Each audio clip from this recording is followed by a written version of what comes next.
All right, so I wanted to cover a request from Patagonia. It looks like we have Peyton on. Thank you so much, Peyton, for joining. I did see that the Raiders won. Unfortunately, they didn't show it on the West Coast because it was a New England game, but it was good to see that they won quite decisively, too. Shadow Guy, good morning. And we are going to be covering Seagate. Now, this is an old school company. This is like when I assembled my first PC, I could have sworn I either used Seagate or one of these storage, hard drive companies. And these guys are now into big storage. Here's something that I could put my head around. And I think I have a backup storage device hooked up to the PC I'm working off of, and I think it's a Seagate item. So this is a hardware company around storage. Now the stock had a very incredible run. The year to date number 118. Holy smokes. Up 86% over the 1 year. Here was kind of just not really doing much. And then all of a sudden it decided to just jump up. I imagine these guys are putting a lot of storage in data centers and the demand has really increased. And that's certainly potentially the case. They are a smaller cap, $40 billion, even after they pretty much have doubled over really the last 5 months. They've really increased in market cap, and the revenue is $9 billion. PE ratio 27, forward P is 18. Analysts think it's priced too expensively right now, and it's a buy. When we look at their financials, here's what's interesting is, the data center build out has been going on for about 2 years. It's really hit a very high pace, right? So, but why were they not growing? Right? So that's interesting. Now, looking at the quarters, 1, 2, 3, 4 awesome quarters. 49, 49, 30, 30. And then 18 here. Here's where the increase started. So this is why the market's in love with Seagate, an old school hardware producer. Looks good. If an investor saw this coming, congratulations. Good job. Very good job. So revenue looks good. Let's take a look at margins and free cash flow. All right, so now this is a hardware company. Difference between software and hardware is a lot. Like when times weren't as good, these guys were, fighting because they have a lot of competition. They were fighting to get to 30% gross margins. This is not a high margin product. And now they're flourishing and they're at 35%. Well, NVIDIA's at 75%. Their profit margin is good. 16% this year. They have pricing power because they have probably scarcity in their product. They're like, hey, we have a limited inventory and we're not going to sell it for low prices. We're only going to sell it for high prices. All right. That makes sense. All right. Cash flow. So low margins. It's a low margin business. Cash flow hasn't been great. Okay. So in the past, they've been pretty good cash flow generator, 1.7 billion in 2018. They're down at 818 million. So that hardware business, their cash flow may be down because there's a lot of R&D they have to put in their product because maybe data centers have particular workloads with new requirements. And they're like, hey, we want to take, the storage and we need it to do something new. And they have to spend a lot of money. And it drains that cash. So the cash hasn't kept up with that superb growth yet, but I'll give them the benefit of the doubt and expect that it will grow in the future. What are analysts thinking? 18 analysts cover it, and most of them are like, okay, this is going to be a sugar high. It's going to go up and it's going to go down. It's going to go down to $80 a share, according to one analyst. Another analyst is like, hey, we're near the very best price target that an analyst is putting out there. So this one here is going to, they have a fiscal year that ends it for fiscal 25. It already ended June 27th, 2025. So we're already on fiscal year 2026. It's going to end June 30th, 2026. And we're in it. So I'm going to use this number in my valuation. It's the profits are growing by 53%. Okay. Now, according to analysts and their consensus, we're not going to grow as fast, but we're going to keep growing. The growth looks fairly good. Okay. And the profits are going to expand quite nicely. That looks good. All right. So is Seagate discounted or priced at a premium? Well, I created a valuation. I used a cash forecast on Seagate. First, this business is headquartered in Singapore. They produce their product in Asia, distribute it around the world.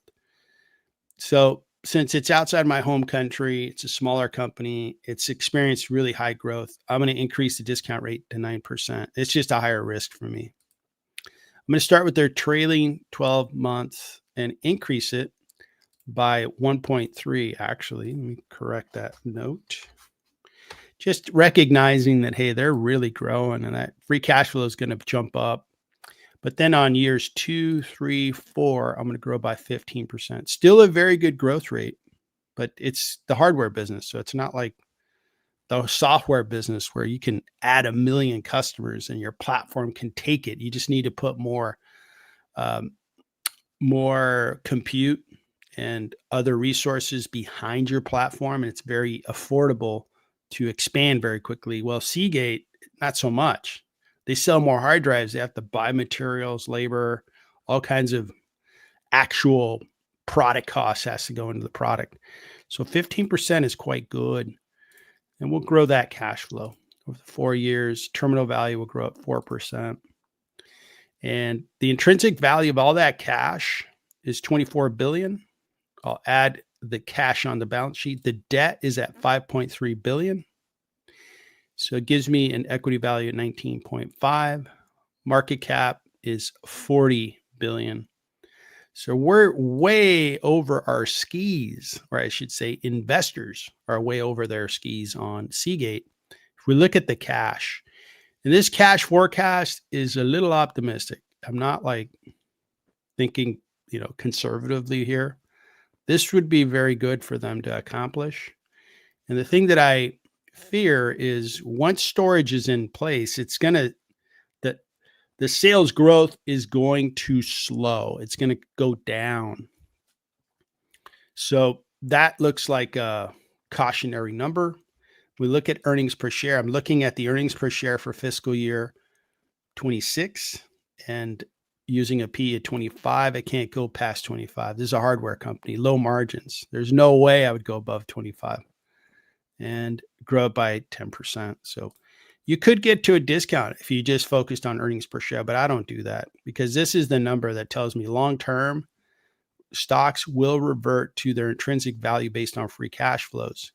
So this one's priced 17% too high. Coincidentally, I think the consensus analysts had was it was priced close to 20% too high.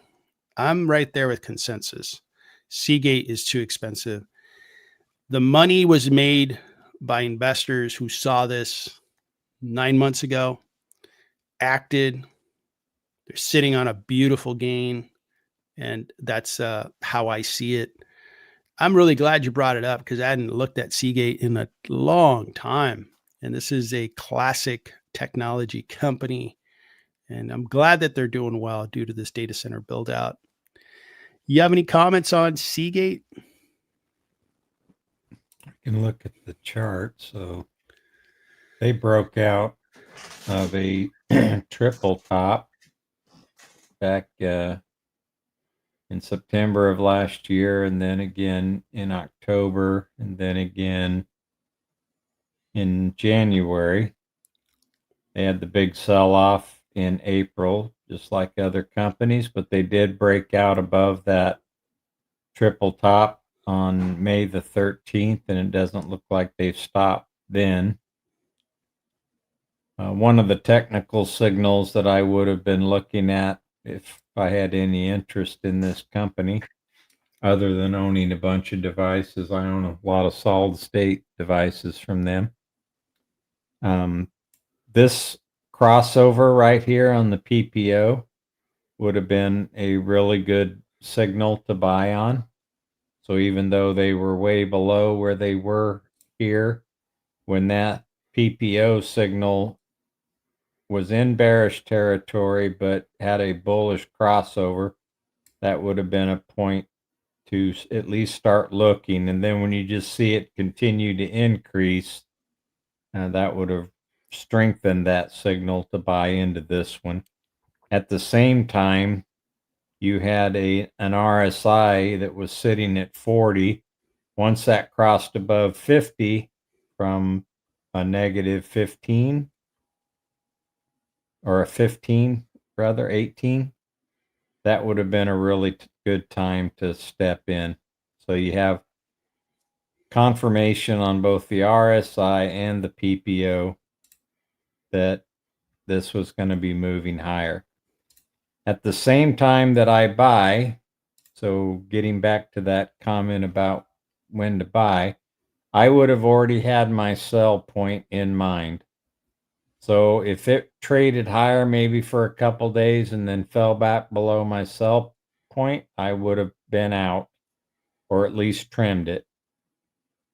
So knowing when to get out is just as important as knowing when to get in.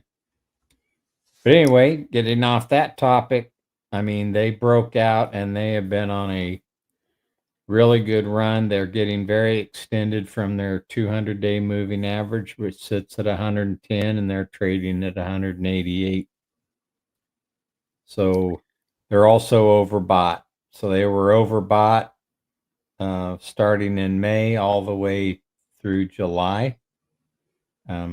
I know a lot of people have rules. They don't ever buy when it's above 70. They missed out on a lot of opportunity here in this one. I don't necessarily recommend that, but having a rule, just a flat rule like that, probably needs to be rethought. I can find many cases where a stock ran up much higher even when it was considered overbought. But they are getting into overbought territory again. Can they go another 2 months in overbought? I don't know. In the past, it's only been a couple weeks at a time. I go back maybe a couple years. Yeah, you don't see it stay in overbought territory very long. So this is an unusual case. I'd be careful here, but So let still me looks come like back to a comment you made that I totally agree with, and I think it's worth repeating, which is, when you think about a stock like this and you begin to invest, think about your exit plan, as you are getting into the position. It's a very important point. On a company like Seagate, right? My kind of qualitative assessment, high level assessment of Seagate is they've been around a long time. Are they going to flourish for the next 10 years? No. Why? Because they're in a area of technology that has many competitors, a lot of innovations. Many of those innovations have made Seagate's product less preferred, less valuable. Could there be innovations around the corner that the storage innovation just leapfrogs the whole paradigm that Seagate is on? Yes. So there's just a lot of forces that would lead me to believe that Seagate is not a desirable business over the long haul. If it's discounted, it might be a really good, um, a really good stock to own for a period of time. Or if you're seeing a condition in the market, and you'll have to again qualitatively assess, okay, is the data center build out going to last for the next 10 years? I'm of the camp that no, it won't. It'll it'll bankrupt a lot of companies. I think it's temporary. It'll be Maybe another year from now. I don't know. It's my best guess. But at some point, the demand for Seagate product is going to wane. Having said that, having an exit plan on Seagate when the investor bought was a good idea. And I have a couple of stocks that I have an exit plan already in place because I don't believe that company in that industry has long-term, appreciation ahead of it. Like let's say a Meta, it's social apps. Those things are going to keep growing for the next 10 years. That is a long-term hold. But I have some material stocks that I believe I'm buying while material prices are low. And as material prices increase, those companies are going to flourish. Well, I already have sell prices on those stocks. I'm getting out as soon as I hit a particular appreciation target, I get out. So that was a very good point you made, and it was worth repeating. Seagate is up. It's up and trading today, continues to rally. Patagonia, that was Seagate for you, sir. Good luck with it. I don't know if you're an owner, but if you are, congratulations. Hopefully you bought near the trough and you're making tons of money. You are up 43%. Nicely done. Buying some old school technology. Nicely done, sir. All right, we're off to the races.